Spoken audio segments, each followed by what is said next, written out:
मध्य प्रदेश के कोटे वाली 3 राज्यसभा सीटों को लेकर अब कांग्रेस का सियासी गणित बिगड़ता हुआ नजर आ रहा है। माना जा रहा था कि मध्य प्रदेश के कोटे से खाली होने वाली एक राज्यसभा सीट पर कांग्रेस का कब्जा होगा और 2 सीटों पर बीजेपी की जीत पक्की है। लेकिन अब कांग्रेस के कब्जे वाली तीसरी सीट को लेकर सियासी समीकरण बिगड़ते हुए नजर आ रहे हैं। आखिर कैसे बीजेपी सियासी गणित के जरिए कांग्रेस को मात देने की तैयारी में और क्या वाकई में कांग्रेस के कब्जे वाली सीट बीजेपी के खाते में चली जाएगी? अचानक मध्य प्रदेश की राजनीति में राज्यसभा की 3 सीटों में से कांग्रेस के कब्जे वाली सीट को लेकर कैसे हलचल खड़ी हो गई, इसकी पूरी कहानी हम आपको विस्तार के साथ बताएंगे। नमस्कार, मैं हूं अनुराग श्रीवास्तव और आप देख रहे हैं एमपी डायरी।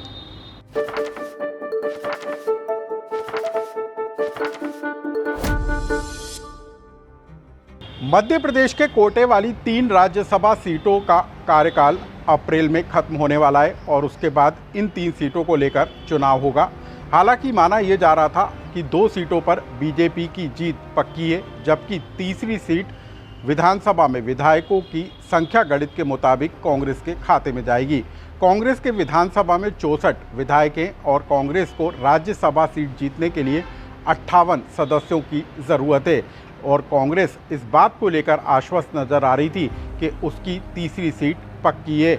लेकिन मध्य प्रदेश में इस तीसरी सीट को लेकर जो सियासी गणित समीकरण बनते और बिगड़ते हुए नजर आ रहे हैं, उसमें अब कांग्रेस के लिए तीसरी सीट पर भी कब्जा जमाना मुश्किल हो सकता है, क्योंकि बीजेपी ने अब तीसरी सीट पर भी बीजेपी का परचम लहराने के लिए सियासी गुड़ा भाग तेज कर दिया है। आखिर कैसे, वो हम आपको बताएंगे। लेकिन हम आपको बता दें कि मध्य प्रदेश में राज्यसभा के कोटे वाली 3 सीटों में से 2 सीटों पर बीजेपी का कब्जा है और 1 सीट पर कांग्रेस नेता दिग्विजय सिंह राज्यसभा सांसद हैं, जिनका कार्यकाल खत्म होने वाला है। दिग्विजय सिंह पहले ही साफ कर चुके हैं कि वो तीसरी बार राज्यसभा नहीं जाएंगे। हालांकि कांग्रेस नेता कमलनाथ की मजबूत दावेदारी निकलकर सामने आ रही थी, लेकिन पार्टी ने अभी तक इसको लेकर पत्ते नहीं खोले।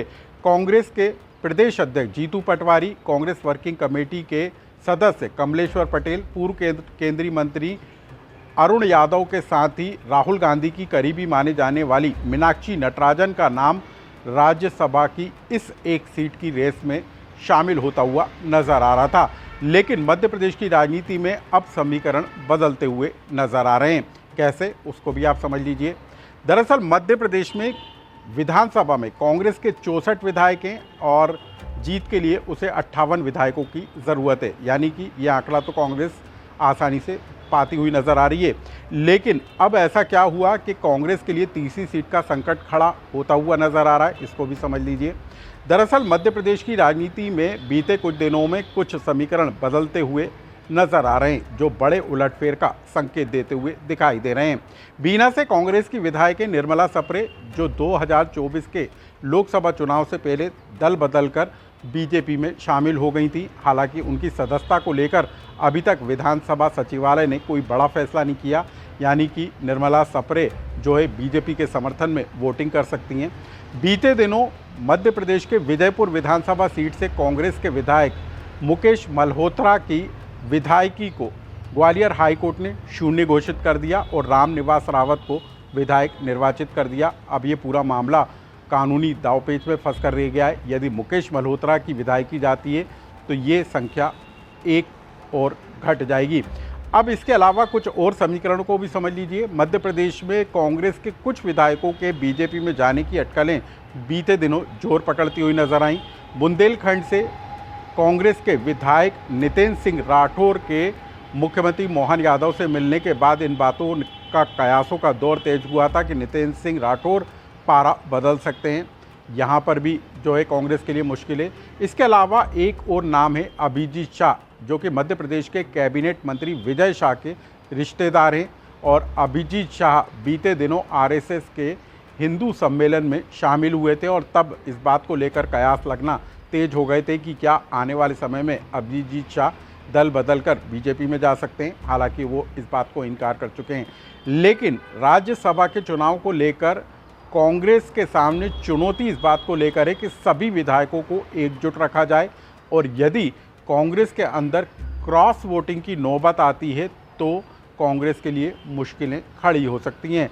और इसी क्रॉस वोटिंग पर अब बीजेपी ने नज़रें गड़ाना तेज कर दिया है और बीजेपी इस सियासी गुड़ा भाग में जुट गई है कि कांग्रेस के अंदर की अंतर कला का लाभ उठाकर जो है कांग्रेस को राज्यसभा सीट पर झटका दिया जाए, क्योंकि कमलनाथ का गुट भी कमलनाथ को राज्यसभा नहीं भेजे जाने से नाराज़ हो सकता है।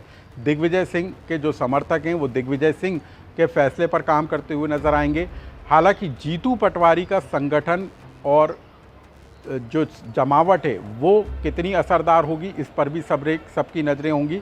लेकिन यदि राज्यसभा के चुनाव की नौबत आती है और यदि वहाँ पर वोटिंग के हालात बनते हैं और यदि कांग्रेस के अंदर क्रॉस वोटिंग होती है तो कांग्रेस के लिए इस एक सीट पर भी कब्जा जमाना मुश्किल हो सकता है। और इसी गुड़ा भाग में अब बीजेपी जो है नई रणनीति पर काम करती हुई नज़र आ रही है। हालांकि राज्यसभा के इस एक सीट समेत तीनों सीटों को लेकर क्या स्थितियां बनेंगी ये अप्रैल में चुनाव आयोग के कार्यक्रम जारी होने के बाद तस्वीर साफ होती हुई नज़र आएगी, क्योंकि कांग्रेस के अंदर एक अनार 100 बीमार जैसे हालात हैं। और यदि एक मजबूत चेहरा कांग्रेस पार्टी इस चुनाव में नहीं उतारती तो इसका खामियाजा कांग्रेस पार्टी को चुनाव में जरूर भुगतना पड़ सकता है। बहरहाल इस पूरे मामले को लेकर राज्यसभा चुनाव को लेकर बनते बिगड़ते समीकरणों से जुड़ा जो भी नया अपडेट निकल कर आएगा उसकी खबर भी हम आप तक पहुंचाएंगे। लेकिन फिलहाल इस खबर से जुड़ा यदि आपका कोई कमेंट्स हो तो हमें कमेंट्स बॉक्स में लिखकर जरूर बताइएगा।